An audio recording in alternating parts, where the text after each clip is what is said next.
بسم اللہ الرحمن الرحیم الحمدللہ رب العالمین والصلاة والسلام علی رسولہ الامین اما بعد فاعوذ باللہ من الشیطان الرجیم بسم اللہ الرحمن الرحیم رب اشرح لی صدری ویسر لی امری واحلل عقدۃ من لسانی یفقهوا قولی رب زدنی علما۔ سب سے پہلے اللہ رب العالمین کا شکر ادا کرتا ہوں، ثانیاً رفیق کار کا بھی تہ دل سے شکر گزار ہوں۔ معزز ناظرین، آج میں آپ کے سامنے کاروبار کے آداب اس کے بارے میں بتانے کی کوشش کرتا ہوں۔ کاروبار، لین دین، بزنس، یہ ہر کسی کے زندگی کا ایک حصہ ہے۔ ہم کو اس سے گزرنا پڑتا ہے، تو کتاب و سنت میں اس کے بھی آداب سکھائے گئے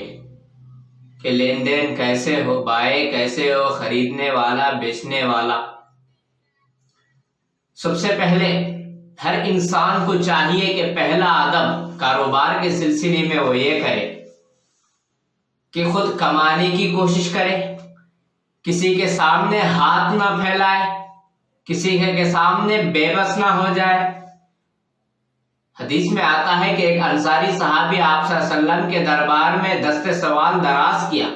تو آپ صلی اللہ علیہ وسلم نے ان سے دریافت کیا آپ کے گھر میں کوئی چیز ہے؟ تو صحابی دو چیزیں لائی، آپ صلی اللہ علیہ وسلم نے اسے بیچ کر 2 درہم دیا اور کہا 1 درہم میں اپنے ساز و سامان خرید لو اور دوسرے میں ایک کڑھاڑی لو اور میرے پاس لاؤ۔ آپ صلی اللہ علیہ وسلم نے اسے دستہ لگا کر کہا جنگل جاؤ، محنت اور مزدوری کرو۔ تو صحابی 15 دن میں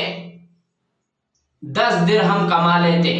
اور پھر واپس آ کر سارا واقعہ کہہ سناتے ہیں۔ اس وقت آپ صلی اللہ علیہ وسلم کہتے ہیں ھذا خیر لک من ان تجیء المسألہ، کہ یہ تمہارے لیے بہتر ہے اس بات سے کہ تمہارے سوالات کرنے کی وجہ سے تمہارے چہرے پر نکتۃ فی وجہک یوم القیامہ، قیامت کے دن تمہارے سوالات کی وجہ سے تمہارے چہرے پر اس کا اثر ہو۔ یہ ابو داؤد کی روایت ہے، اس میں کچھ ضعف ہے، لیکن مسلم کی ایک اور روایت ہے، اس میں آپ صلی اللہ علیہ وسلم نے فرمایا ما یزال الرجل یسأل الناس حتی یأتی یوم القیامہ لیس فی وجہہ مضغۃ لحم، کہ آدمی برابر لوگوں سے سوال کرتا رہے گا، قیامت کے دن وہ اس حال میں آئے گا کہ اس کے چہرے پر تھوڑا بھی گوشت نہیں ہوگا۔ ایک اور ادب، کاروبار جم کر کیجیے اور اسی طرح دوسروں کے سامنے ہرگز ہاتھ نہ پھیلائے۔ آپ صلی اللہ علیہ وسلم نے فرمایا صحابہ کرام کے دریافت کرنے پر کہ ای العمل ای الکسب اطیب،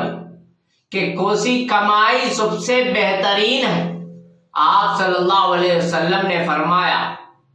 عمل الرجل بیدہ وکل بیع مبرور، رواہ احمد 17260 پر 5 روایت نمبر، کہ سب سے بہترین کمائی آپ صلی اللہ علیہ وسلم نے فرمایا آدمی کا اپنے ہاتھ سے کام کرنا ہے، اور ہر وہ نیک بیع یعنی ہر وہ نیک تجارت یہ بھی تمہارے لیے بہتر ہے۔ اور اصول بھی ہے جم کر تجارت میں صبح سویرے جانا چاہیے، صبح سویرے نکلنا چاہیے، نماز کی پابندی کے ساتھ نکلنا چاہیے، تو اللہ تعالیٰ خود بخود اس میں برکتیں بھی دیتا ہے۔ اسی طرح ایک اور ادب یہ ہے کہ تجارت میں ہمیشہ سچائی کو اختیار کرے، جھوٹی قسمیں کھانا، جھوٹ بولنا ہرگز ہر درجہ اس سے پرہیز کرے۔ آپ صلی اللہ علیہ وسلم نے فرمایا ثلاثۃ لا یکلمہم اللہ یوم القیامہ ولا ینظر الیہم ولہم عذاب علیم،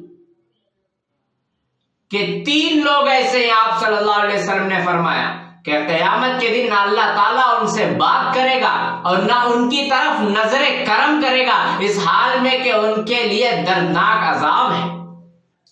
قال ابو ذر خابوا وخسروا من هم یا رسول اللہ، ابو ذر رضی اللہ عنہ کہتے ہیں خسارہ ہو جائے ان لوگوں کے لیے، خاک آلود ہو وہ لوگ، خسارہ ہو جائے، کون ہے اللہ کے رسول؟ آپ صلی اللہ علیہ وسلم نے فرمایا المسبل المنان والمنفق سلعته بالحلف الكاذب رواہ مسلم 106 روایت نمبر ہے کہ 3 لوگوں میں سے ایک شخص وہ ہوگا جو جھوٹی قسمیں کھا کر اپنی تجارت کو فروخت کرتا ہے، اس کے لیے یہ وعید ہے، اتنی بڑی وعید کہ دردناک عذاب بھی ہے اور نظر کرم بھی اللہ تعالیٰ اس کی طرف نہیں کرے گا۔ ایک اور ادب، تجارت کے دوران ہمیشہ مد مقابل کو اعتماد دیجیے، بھروسہ دیجیے اور ساتھ میں غیر معمولی نفع سے حد درجہ پرہیز کیجیے۔ جو آپ کا نفع ہو اتنا ہی لیجیے، نفع سے زیادہ لے کر اپنی حلال کمائی کو حرام میں تبدیل نہ کیجیے، اور جھوٹ موٹ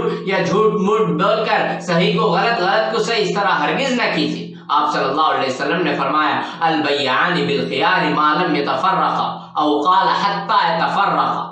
فإن صدقا وبينا بورك لهما في بيعهما وإن كتما وكذبا محقت بركة بيعهما رواه البخاری، اور روایت نمبر ہے 2080 پر 2۔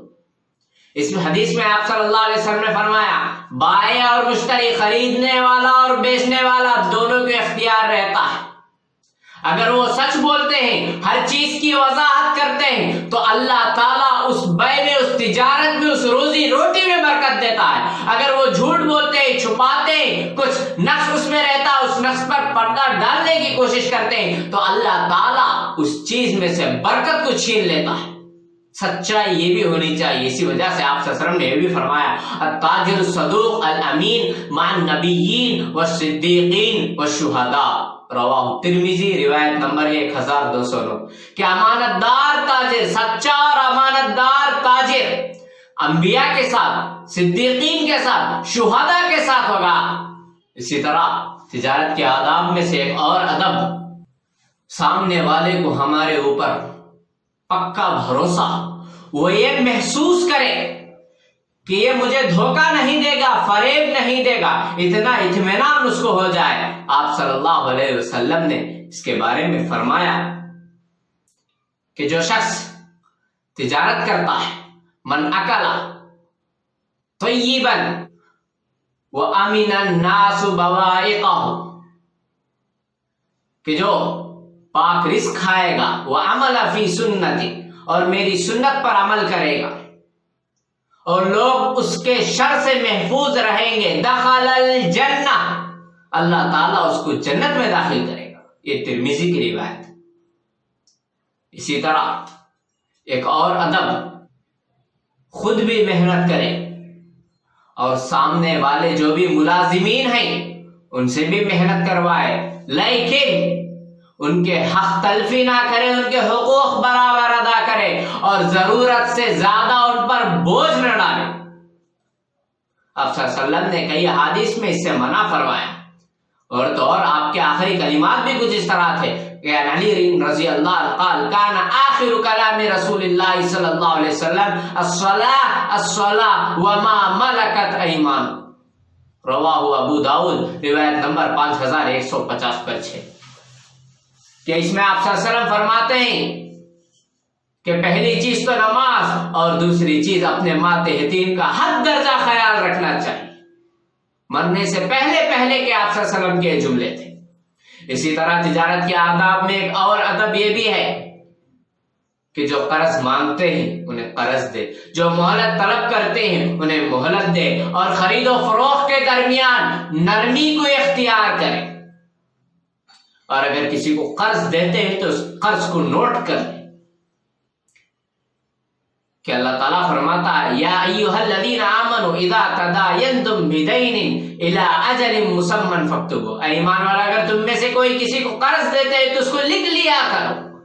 اسی طرح خرید و فروخت کے درمیان نرمی کے تعلق سے آپ صلی اللہ علیہ وسلم نے فرمایا، جابر رضی اللہ عنہ راوی ہیں، رحم اللہ رجلا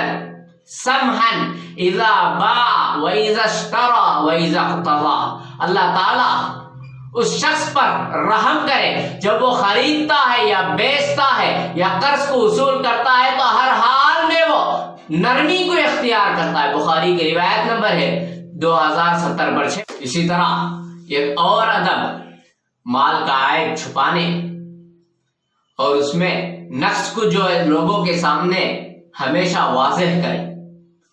کیونکہ مشہور حدیث ہے آپ صلی اللہ علیہ وسلم کا گزر بازار میں ہوا ہے، غلے پر آپ نے ہاتھ ڈال کر کچھ نمی محسوس کی تو سوال کیا اس سے، تو اس نے کہا بارش کی وجہ سے ہے، تو آپ صلی اللہ علیہ وسلم نے فرمایا کیوں نہ اس کو تم اوپر رکھ دیا کرتے تاکہ لوگ دیکھ لیں، پھر فرمایا من غش فلیس منا، اور ترمذی کی روایت ہے 1315، جو کوئی دھوکہ دے وہ ہم میں سے نہیں ہے، یعنی جو جیسا ہے جیسی چیز ہے ویسی چیز ہم اس کے سامنے بیان کر دے، جھوٹ دھوکہ دہی یا جو عیب ہے اس کو چھپانے کی کوشش ایسا ہرگز نہیں ہونا چاہیے، اور خصوصاً تجارت میں ناپ تول میں ہرگز کمی نہ ہو، کیونکہ اللہ تعالیٰ اس کے لیے بربادی کی طرف یہ کرتا ہے، ویل للمطففین، کہ بربادی ہو ناپ تول میں کمی کرنے والوں کی۔ اسی طرح تجارت کے آداب میں سے اور ادب وقت برابر متعین کیجیے۔ ہوتا یہی ہے کہ ہم جلد بازی میں یا شوق میں 2 دن 4 دن کا وقت لگاتے ہیں، پھر اس کو پھراتے رہتے ہیں، اور اسی طرح اگر کسی کو آپ قرض دینا ہو تو برابر اس کو قرض دیجئے، اگر کوئی آپ کو قرض دینا ہے تو برابر اس کو مہلت دیجئے، وقت دیجئے، اور وقت مقررہ پر اپنے اس کے ذریعے اظہار کیجئے۔ یہ تو کچھ آداب ہیں، اس کے علاوہ بھی بے شمار آداب اس میں ہیں